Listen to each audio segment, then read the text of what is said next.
There's nothing that I love more than standing outside in the rain and watching, the first rains, watching how, these first waters, of the season um, gather and how they flow, where they're flowing and all that kind of stuff. I love that stuff. That first smell, okay, the smell of rain coming. You know what that smell is? It's not just moisture in the air. It's actually um like the first rain of the season. You can smell it because the ground is dry. All right, there's dust particles everywhere, made up of fine dirt, um, whatever else makes up dust, whether you want to call it skin. I mean, we're talking about outside, so there's pollen, there's dirt, there's all sorts of microscopic pieces of dust everywhere. So when those first raindrops come, they splash down onto that dry dirt, and it wafts, it wafts dust and pollen into the air, and that's what that smell is that you smell. It's not just moisture in the air; it's also the the dust, the ground that's being pushed up, into the air. It smells wonderful. I love that smell. Um, Fluid dynamics. I actually am a little bit, I can't say that I've studied the entire stuff. There's actually a course you can take, college courses about fluid dynamics, and it's actually important to take if you're going to build structures. If you're a contractor and you're going to build structures, or landscaper, fluid dynamics is an important course to take because um, you have to know what the water is going to do whenever to your structure or to your design, your plot. Fluid dynamics is, I mean, people that build dams, they obviously study fluid dynamics.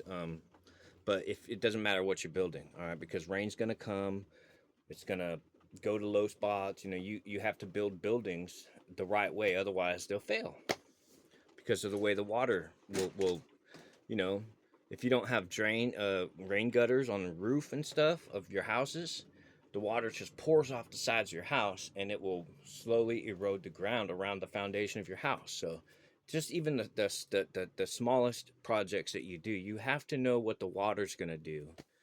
And so I was self-taught in that. I studied about it online whenever I had to fix my grandparents' septic tank. Um, Back in the old days, the leach line went down into the ground a little too deep in one spot at the end, at the very end of the leach line. And so when it would rain real hard, all right, the water table under the ground, if you just dug 1 foot into the dirt out of my grandparents, you would find standing water. All right. So when it rains real hard, the water table actually rises above ground. That's what happens in valleys. That's why it floods in low-lying areas. The water table is actually higher than the ground. Sometimes it's just under the surface of the ground. You don't see it until you dig a hole. Well, for septic tanks, leach lines, if that water table rises up above the leach line, right, where the water's coming out of the septic tank to leach out into the rest of the groundwater, the dirt, you want it to percolate through the dirt and go away from the septic tank. If that groundwater comes up above that leach line, not that groundwater, but that water table comes up above the leach line, and the water that comes out of the septic tank isn't going to have anywhere to go. Every time you flush the toilet, you're going to hear the drains gurgling, gurgle, gurgle, gurgle. That's because there's water that has saturated your entire leach line, and the water's no longer able to freely leave it. So that's where I started learning about fluid dynamics. Um, Water, I mean, this last 10 years of my life has been like really spiritual for me. I mean, not saying I've been perfect or anything like that, but just going outside in the rain, I just love water. All right, you go to the ocean and hear the waves crashing. All right, if the ocean's too big and powerful and dangerous and just too crazy to go down and enjoy it on the beach, you can still go stand on a cliff, and the waves that are just crashing, they're roaring, they're thundering. That just the sound of that water, just really, you just stand there in silence and you just let it cleanse your soul. And so I mean, I've just really been into water and fluid dynamics and all that kind of stuff. I really do love it. Um, uh,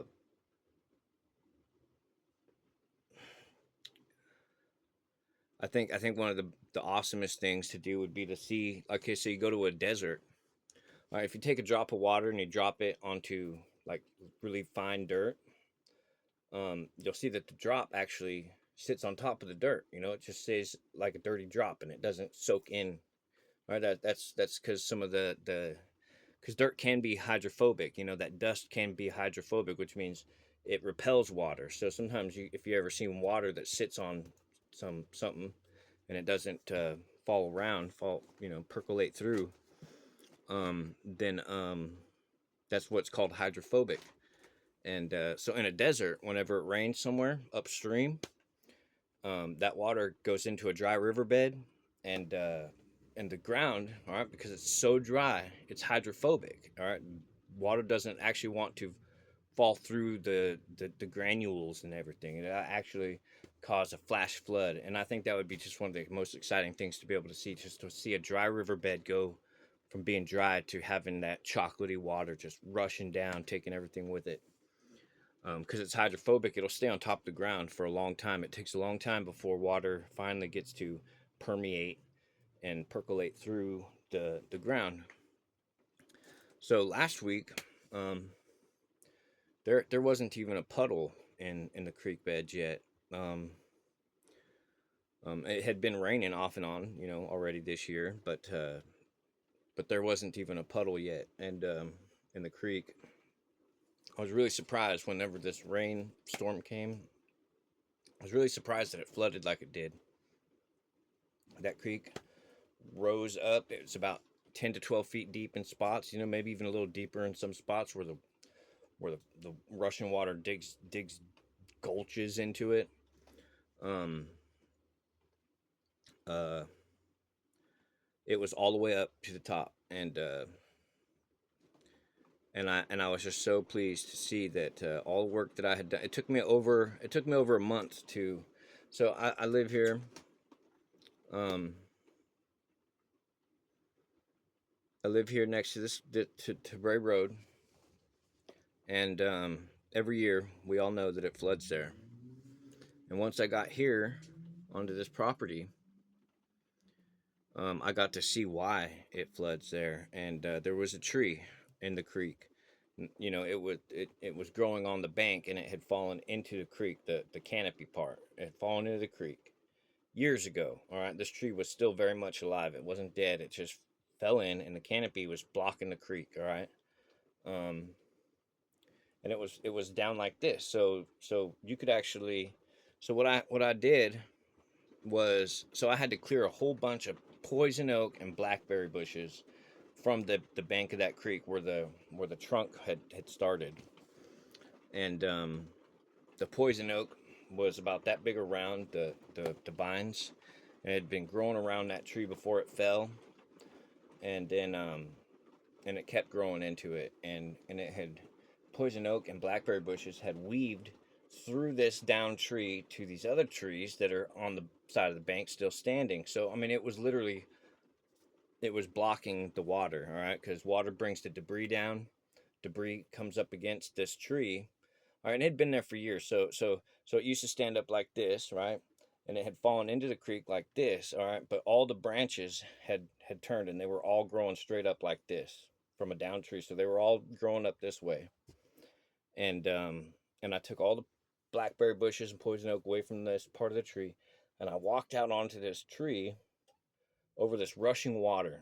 All right. And I started taking this tree apart branch by branch by branch. And I'd throw these branches over on the bank where the water would come up against this tree, and it would swirl like this, and then it would rise up, and it would just leap over the edge of the bank of the creek because it had nowhere else to go, and it would flood this property, flood the school, and flood Bray Road.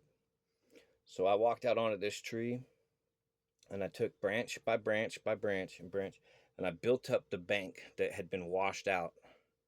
I built it up until pretty much it was just half of a tree bridge, that was over this water, this rushing water. It was 10 feet deep. If I'd fallen in, it would have sucked me down. It would have sucked me underneath some other stuff that's in the creek down there. There's things that block the creek, and I mean, it would have killed me if I'd have fallen into it. And and once I got all the branches gone, and it was just a log that was halfway over this creek, I slowly started cutting the rounds, cut one round, cut another round, cut another round, till that tree was gone. All right. And you might think, well, how are branches going to stop a creek from overflowing? Well, first of all, I took the dam out, so the water level dropped significantly. But in high rain, very, very, very heavy rain, the water would rise up to, you know, where these branches are making the bank. All right. So all the debris, remember I was talking about debris that came and blocks the flow of the water and makes a dam. All right. So leaves, sticks, anywhere the water tries to go between the branches, leaves would get stuck, sticks would get stuck, and pretty soon the bank was reinforced by the waters that had been escaping it. So you put down the skeleton, the structure of the bank with a whole bunch of tree branches, and that high water plugs all the holes in it, with all the leaves, and water takes the path of least resistance, which is downstream now. And so it took me over a month to do that, and I had to plug. I mean, I helped by putting leaves and stuff into these areas where water was still getting through. And so the last third of last winter was me reinforcing that side of the bank.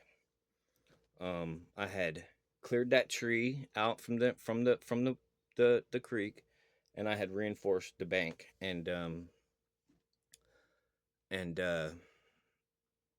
and I told my Seventh Day Adventist boss that I had done that, and I said, "You're not going to have to deal with the flooding at the school anymore." And I never heard anything back from her. I took pictures of. So the school has these drain pipes. All right, there's two grates. Just like just little grates in the ground next to the side of the school over here that go down to a 6.5-inch pipe that leads straight out to that creek. And that pipe is about 1 foot above the bottom of that creek, so it's very low in the creek. And fluid dynamics, like I was telling you, I studied about it.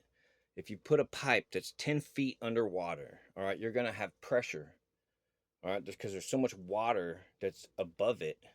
It's going to put water through that pipe, and it's going to shoot up out the other end of that pipe. All right, you know what an artesian well is, or a spring, an artesian spring? All right, you can have a spring that's on top of a mountain that's coming out of the ground. And why? Because wherever the beginning of that conduit of that's taking water to it it's got pressure, and it's pushing water. It can push it right uphill and out the top.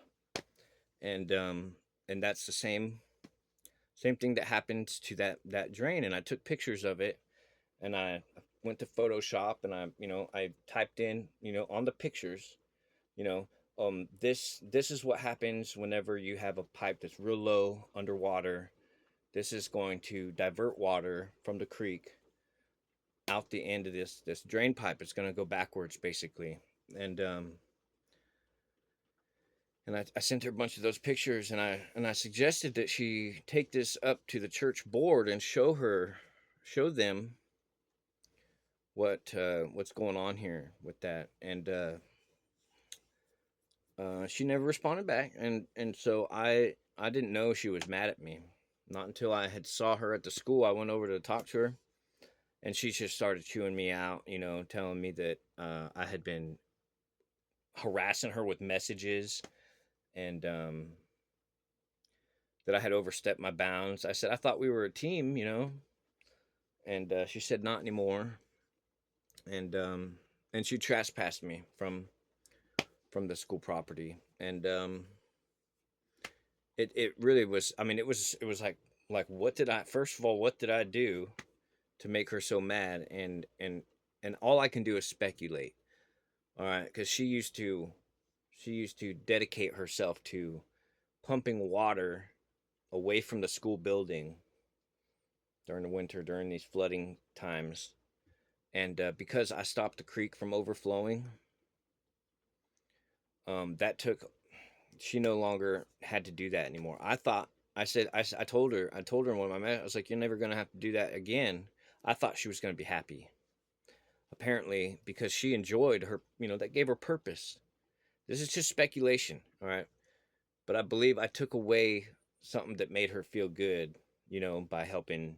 She was helping keep the school from flooding by staying up all night during these flooding seasons and pumping the water. And I had taken that away from her. And but I didn't. I mean, I did that. My trailer sits right where the rushing torrent of water flows. So I did that for me. I did that. I fixed it for my landlady. I mean, my landlady's kind enough to put me here. I dedicate myself to helping her keep her property um, livable, and and I also did it for the school that I worked at, that I thought I worked at. Um, I've been completely alienated by my Seventh Day Adventist boss. Um, she tells people that I'm a bad worker. That's why she fired me. Um, that I just recently was hearing her telling people that I'm she talks quietly when she's next to my trailer over here at the school because she's saying bad things about me. And I just I don't know what's really wrong with her, to be honest. I think that she's got some sort of a pride thing or a mental thing or something going on there. um I started going to the Adventist church for a lot of different reasons, to be honest. But I wasn't sure if they didn't like me or something. But apparently, and some of the people had told me. One of the people had told me that they heard that I was a mean person, and I don't. That's not really fair. Like, what I mean to the floodwaters. Not letting them flood the area. I don't know what's so mean about that. I'll tell you who's the mean person was my boss, who literally tried to. She tries to make me out to be a bad person because I think because she feels threatened by the fact that I was able to keep the school from flooding, and I live here now, like at the school. Like before I lived here, when I was at my grandparents', she was contracting me to work at the school. All right, and she'd tell me whenever it floods, I need you to come and help me do these things. All right, but once I live here, now all of a sudden I'm this threat. Like, and she's like, what are you even trying to do? And I'm trying to get the water to flow better between she acted like I was out of my place, like I didn't have a right to fix any of this stuff. And it's like I have a right to do it because I live right in the middle of the flood area. I have a right to do it for my landlord. I had a right to do it because I worked for the Adventist school. And then I have a right to do it because I'm a member of the wider, greater community. The roads out there get flooded, and who can drive through them? Nobody. My 83, 84-year-old landlady, she had to park her cars out by the street because otherwise they'd be stuck in floodwaters, and she'd wade through them. 80 something year old lady, and she's tough. She did it. She did it. I watched her do it, and I was like, this has got to stop. So I fixed the creek. My boss fired me for it. Um,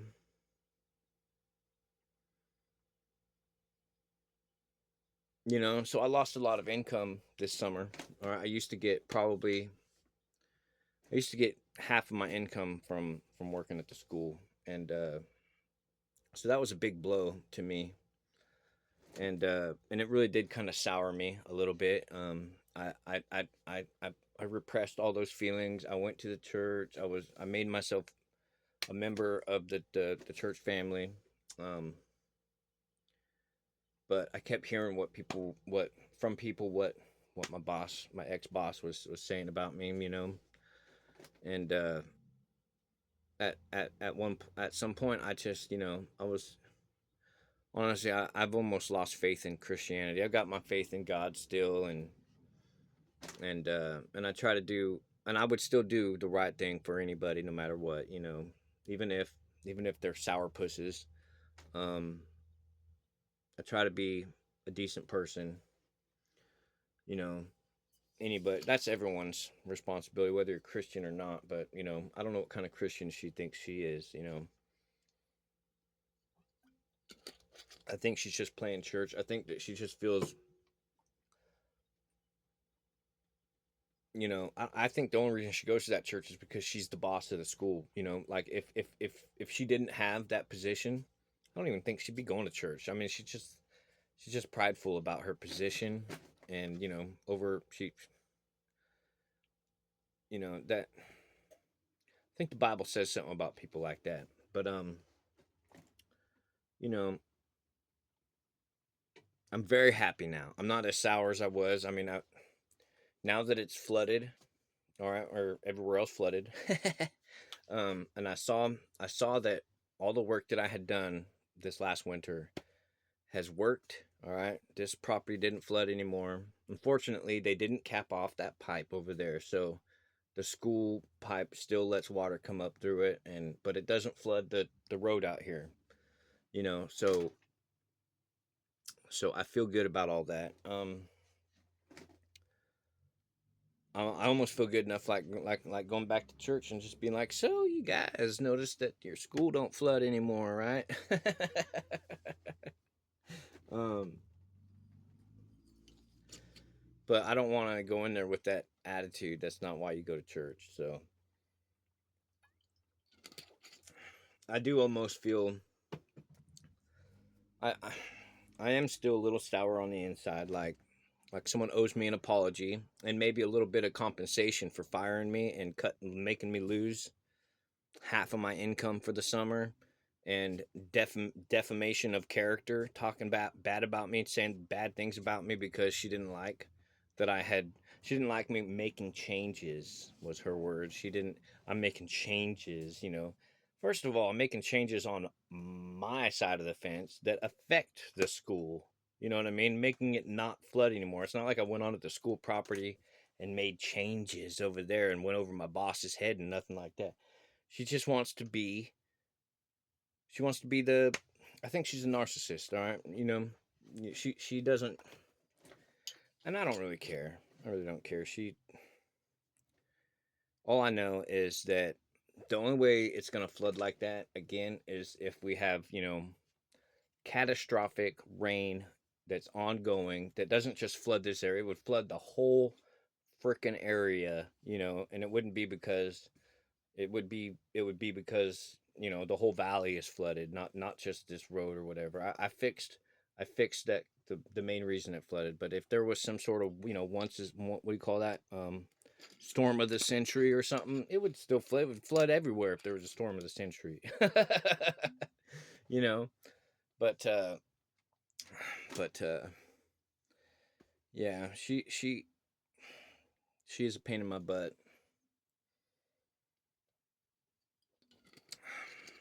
She does have some problems. She's a manly girl. She tried to go to men's breakfast. She tried to join. Because I guess she just felt like she was a special type of girl. You know what I mean? That she can also, because she's just as manly as a man. But I guess the church was just kind of like, if you don't want to go to women's group meetings, then you just don't get to go to any. I guess they didn't really want her going to the men's breakfast. She's that type of person. It's just kind of funny. Um, I don't really think she's a true Christian. I think she just plays Christian because that's the group of people that she is comfortable around. She probably doesn't have any friends except for the church, family.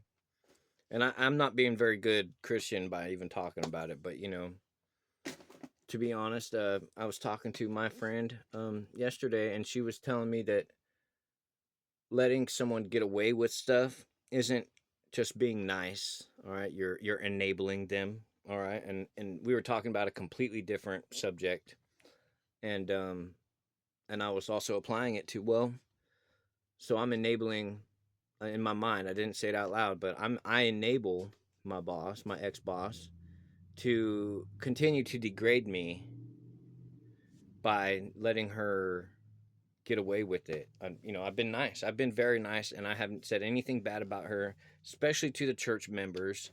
I'm not like her, where she would try to turn people against me, telling people that I'm, a mean person, that I've done bad things at the school. Um, I don't even mention it. I just went there and I did my best to just show who I really was, and I also admitted my sins, who I really am. Not only am I a needle junkie, but I'm guilty of things that I've had to go and turn myself into the police for.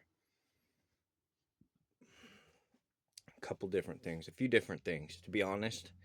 I mean, and that's what you have to do. You have to, if you're going to be a Christian, you don't have to be a perfect person. You got a bad past, but you have to be honest with yourself. And sometimes, with your church people, you don't have to tell everyone everything you've done wrong, but you do have to find someone that you can take your issues to. You might talk to God about your the things you've done that were very illegal, very very immoral, but it's important to find a brother or a sister and confess these sins. If you're really going to let it go, you have to also be accountable for them. Just because God will forgive you doesn't mean you don't lose the accountability. You are still held accountable. So if you go and murder somebody and nobody knows about it, you might, oh, God, forgives me.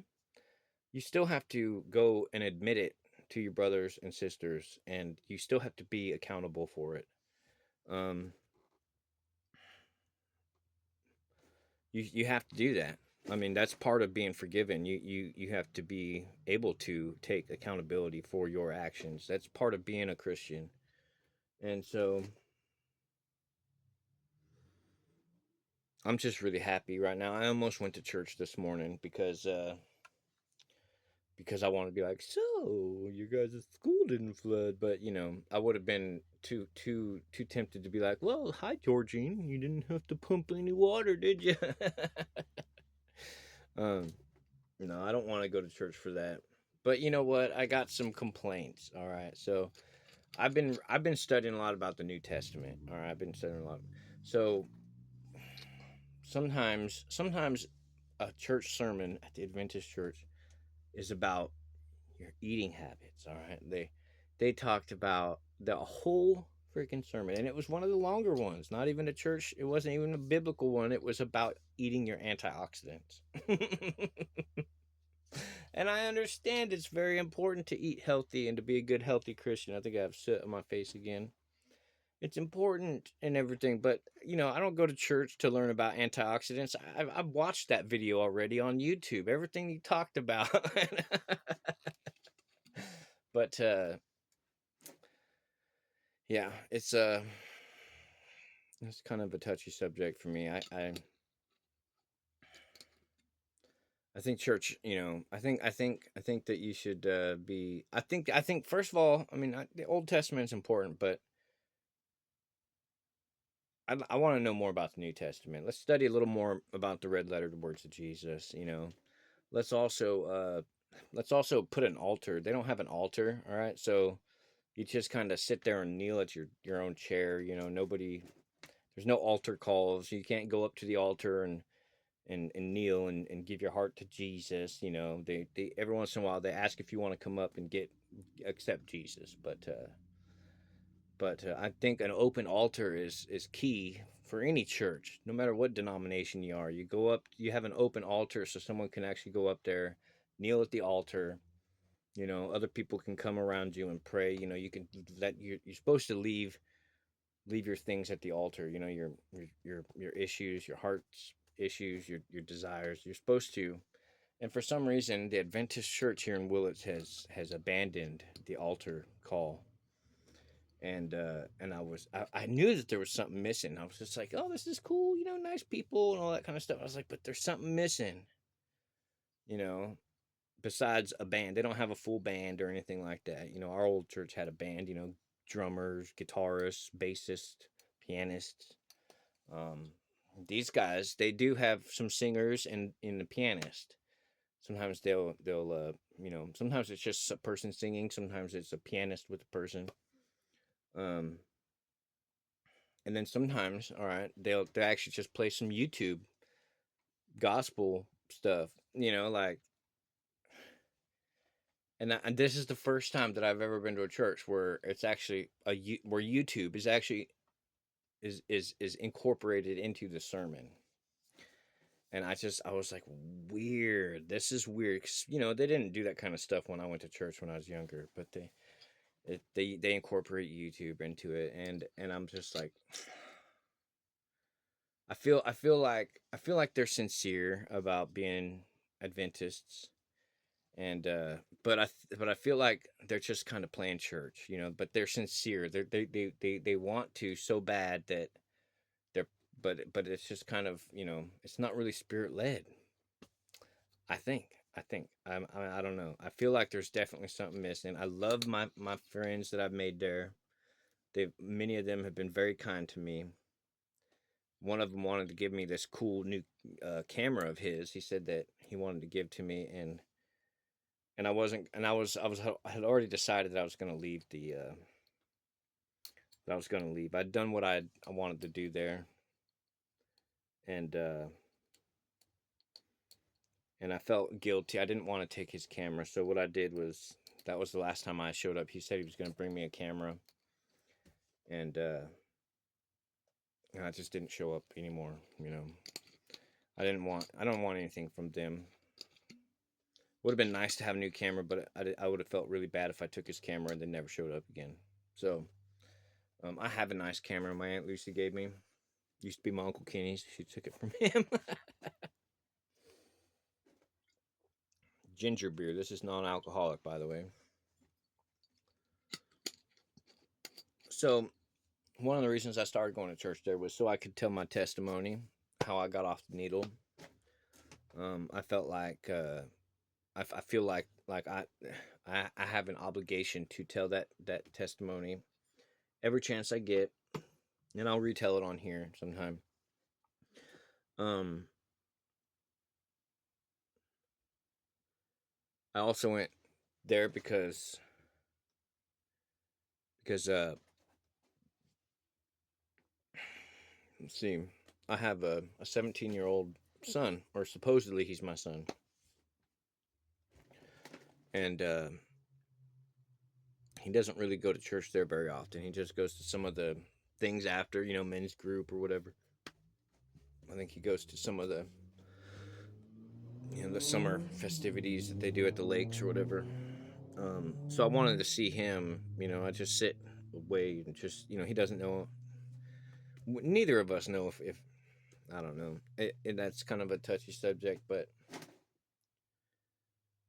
it's supposed to be kept a secret. So I did contact, what is that called? What's that called where guys have to pay child support? I contacted the organization that's in charge of child support. All right, because I wanted to get a paternity test. Um, but because my name isn't on the birth certificate and the mom didn't want a paternity test, um, I don't have the human. I don't have any right to order one. Men don't have a right to anything when it comes to children. So if I had gotten a paternity test, I would have been I would have had to pay child support. All right. So I was, there's very few guys out there that actually try to get into that position. I want to know. I wanted to know. I will pay child support. I wanted to get to know the person, but but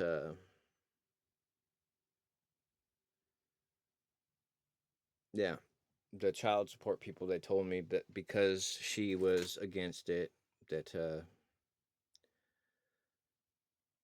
I don't believe in abortion. All right, but when you hear a lot about this women's, what is it called, women's choice or pro, whatever it's called, where they get the right to have abortions, and men don't get a say in it. Say a man got his girlfriend pregnant, she doesn't want to have the baby, but he wants to. Well, that's too bad for you, buddy. um you don't have any rights like women have rights. And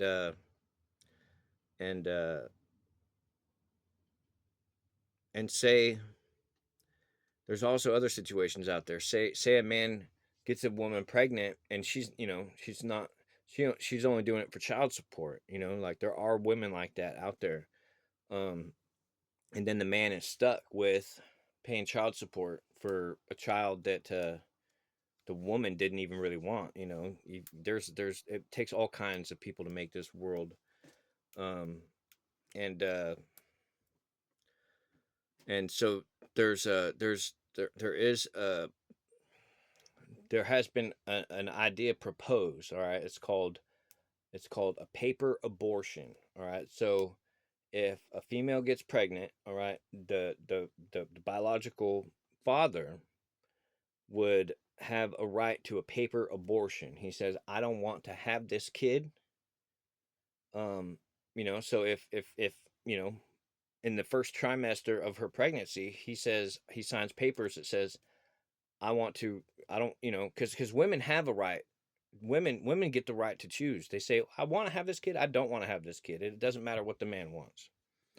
All right. And so there has been this proposal where men would have a right to a paper abortion, just like basically is the same thing as women, who abort their baby. If it's an unwanted baby, and it's early enough in the pregnancy, a man could sign a paper abortion where he won't have to pay for this baby.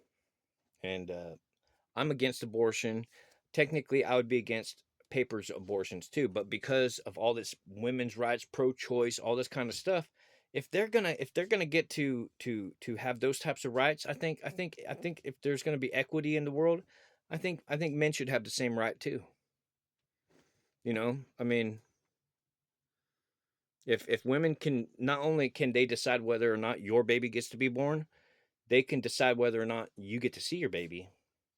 And if you don't pay your child support, then you go to jail. You lose your driver's license.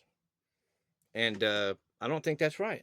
I don't think it's right. I think, first of all, I think if you get each other pregnant, that you have an obligation to that baby.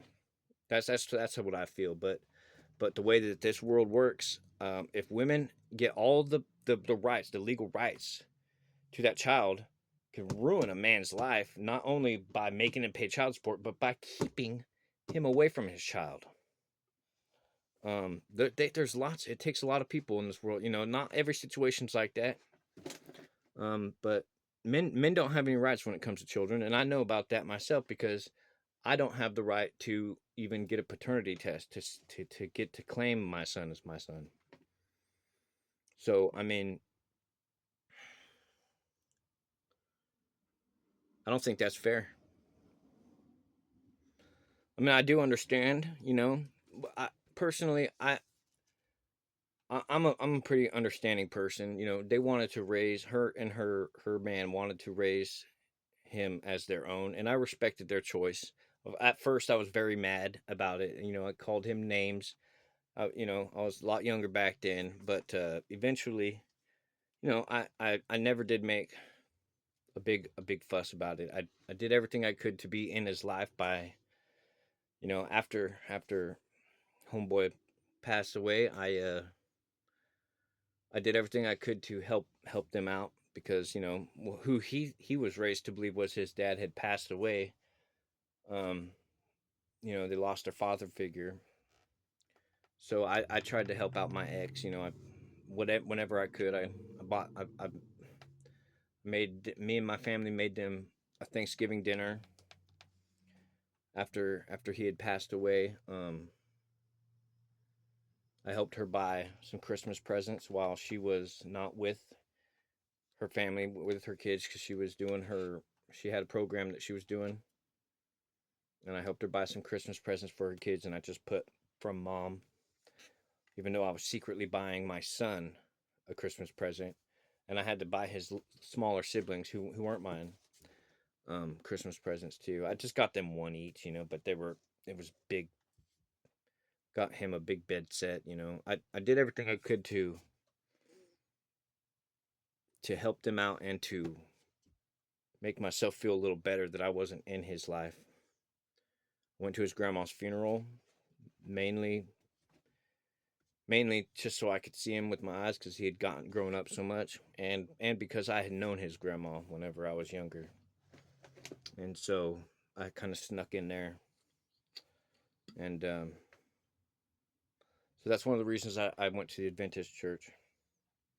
That was a secret. I wasn't going to be able to tell the whole community, the whole church community, well, I'm here to see my secret son. There's not very many kids in that church, all right? It could only be one of 4 kids. So I couldn't really tell anybody that stuff.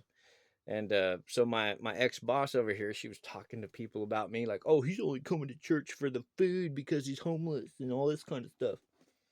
And like I'm starving or something. And that was the last straw. Not only had she been, not only had she fired me, told people bad things about me, that weren't true. There's lots of bad things you can tell about me that are true, and I'll just tell you right to your face that it's true. It's part of my testimony. But now she was just making up stuff that, she's just being cruel. Like, oh, like I don't know why he's going to church. It's just for the food, like, what, I'm not a Christian? First of all, I've probably been going to church longer than her. Be honest, I'm 38 years old. I've been going to church 38 years. Well, I'll be 38 in January. So, yeah, that was the last straw. And I got really mad. And so when I was on my way to Bible study or something, I got picked up by a couple of ladies. And I said, you know what I heard Georgine say? And I told them what she had said to my landlady. And I said, that's not why I'm going to church. And then I just spilled it. I said, I'm going to church because I got, and I just said everything I just said. And I was like, oh, I blew my cover. I totally blew my cover. And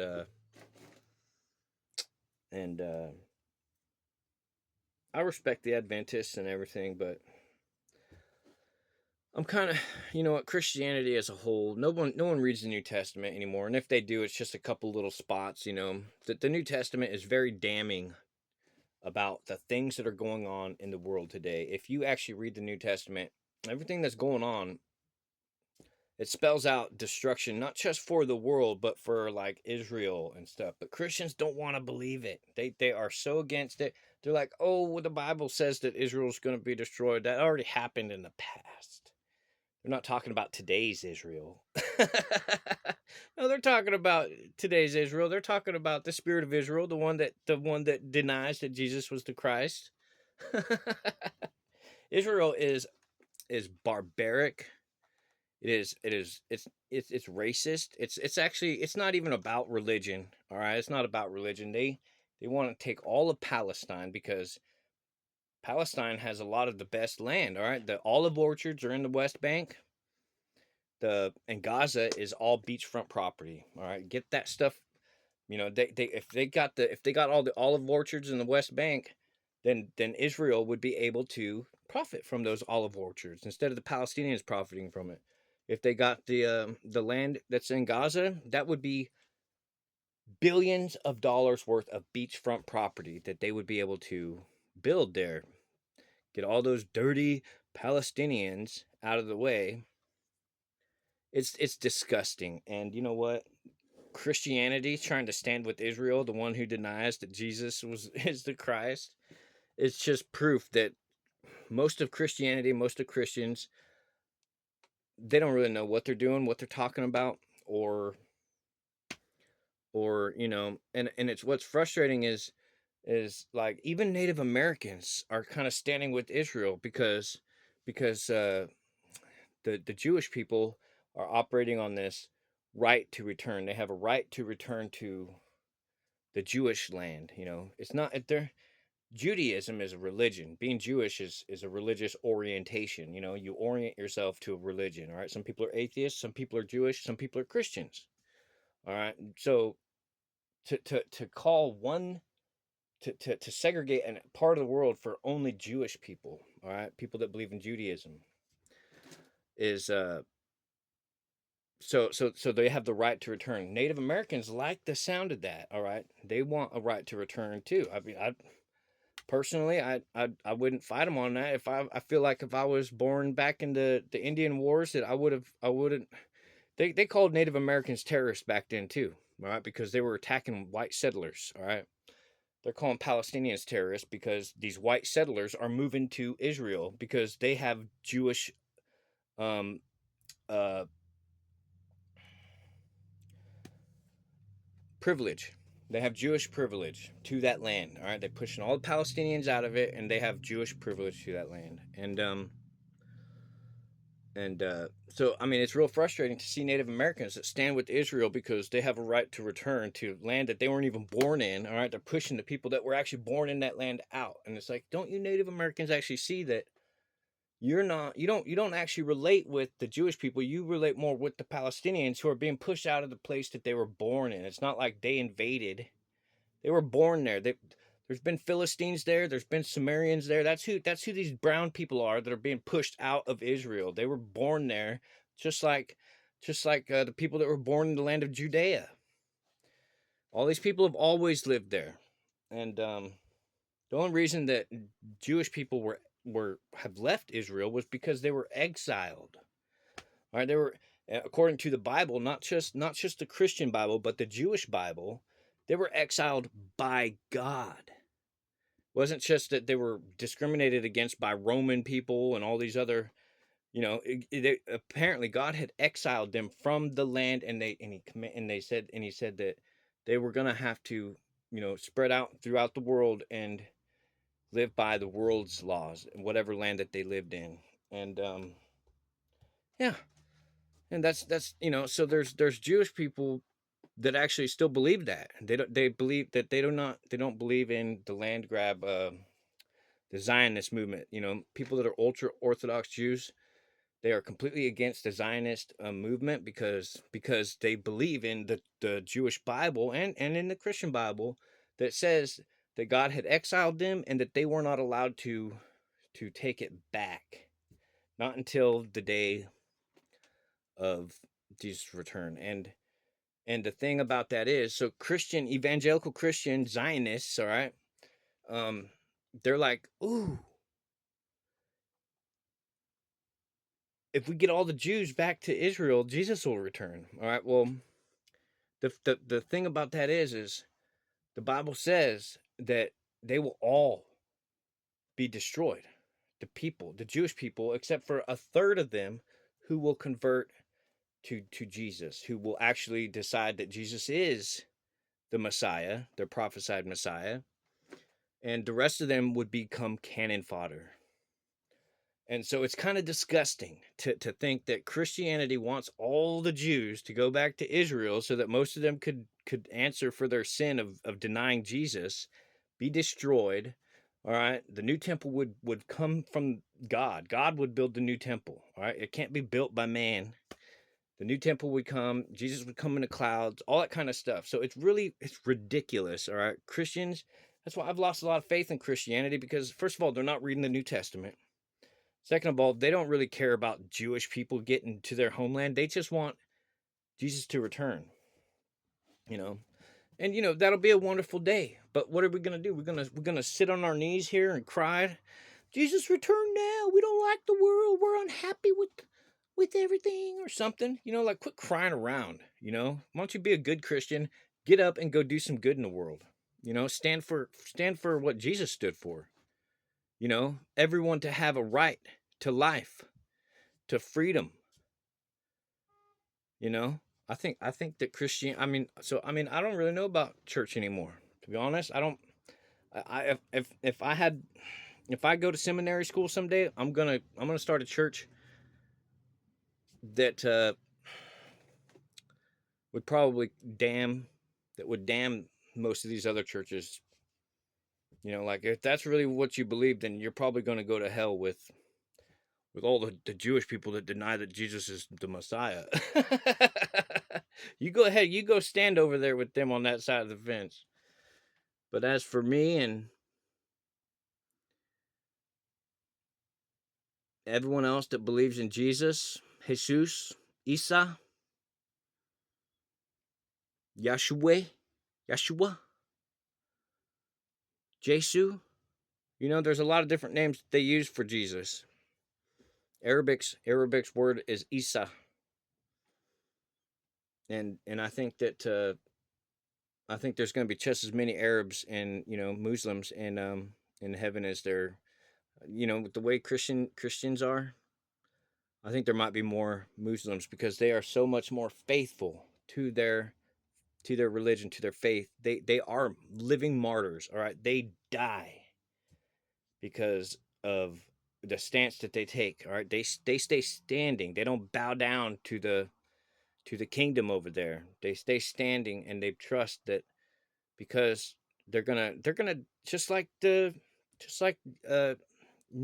Shadrach, Meshach, and Abednego. I don't know how to say their names properly, but no, they would not conform to the wishes of the kingdoms over there. And so, Christianity bowing down is conforming itself to the one religion that denies that Jesus is the Christ. They believe in God the Father. They don't believe in Jesus. And so Christianity is conforming themselves with that. And so, they're never going to have to be persecuted by Israel or by the Judaism because they're going to conform. They're bowing down to it. They've given up the fight before it even started. And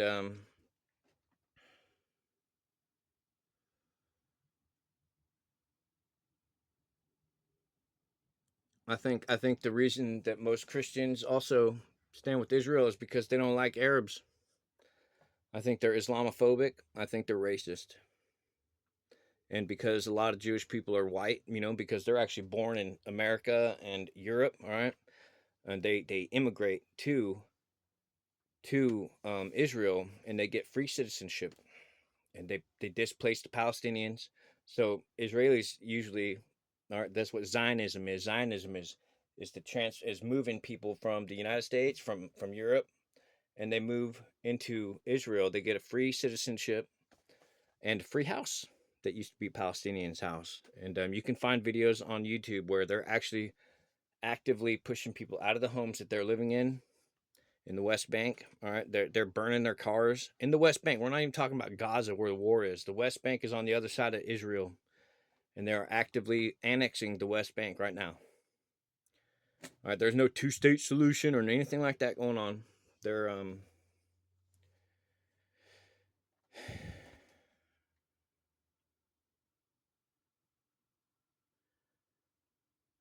whoever denies the Son does not have the Father either, but whoever acknowledges the Son has the Father also. Who is a liar but he who denies that Jesus is the Christ? He is Antichrist who denies the Father and the Son. 1 John chapter 2, verses 22 and 23. I honestly believe that the Zionist regime is an anti-Christian regime. I think that they are the Antichrist. I think it's going to take shape through the military might of the United States and Israel. And they're just going to spread destruction over that land. And, well, we'll all slowly lose our right to actually accuse them of that. I've already been censored. I've gotten my right to speak again, to comment on YouTube again. But, like, I think there's a 90-day grace period. If you keep saying things that YouTube finds to be against their guidelines, eventually you will not only lose your right permanently to comment, but you could also lose your entire Google account. All right, because Google owns YouTube. So whenever you sign into Google, you're signing into YouTube. Whenever you sign into YouTube, you're signing into Google. I could lose all my stuff if I keep speaking And I will keep speaking. I'm not gonna be overboard. I'm not gonna tell everybody the truth. They can all just they can all just figure it out slowly for themselves. I've been sitting here talking for an hour. You can tell I don't have any friends.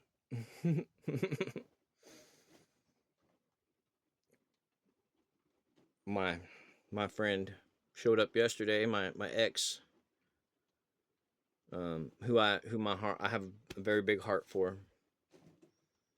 She's got a rough life. She had bruises on her face, black eye,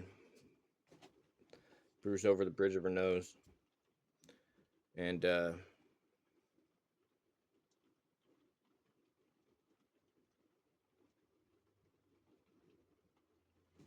I don't know what I'm gonna do.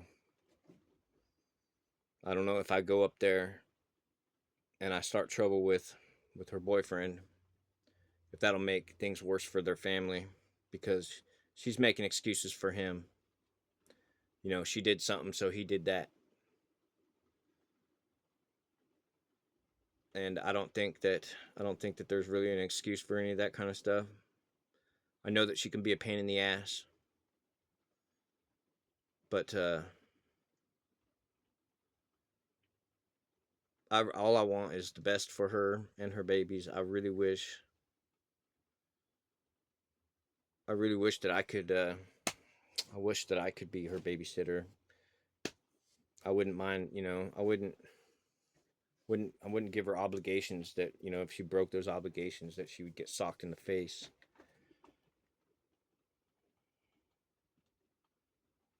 I don't know. If I go up there and start trouble, I'm not really worried about what's going to happen to me. Legally, I could go to jail. She might lose her kids. If he goes to jail for hitting her, she might go to jail for hitting him. She probably hit him. I do know that she can be a pain in the ass. She probably did hit him. Um, and then the kids would have to go into foster care for however long until she gets them back. And I just don't know what to do. I really feel like just going up there beating his ass and saying, if you do that again, I'm going to beat your ass even more. I've been thinking about it, praying about it all night, because this was yesterday that I saw her.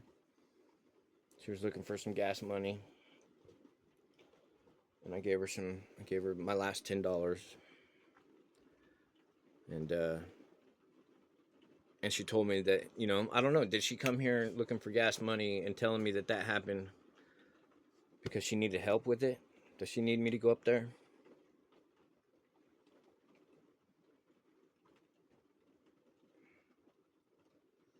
Just really don't know what to do. I'm on the brink. I could just gonna tie my shoes. You want your boots real tight for something like that. Go up there and take them some canned food. I'd make some pretty good hot canned food, and grab him by his hair and just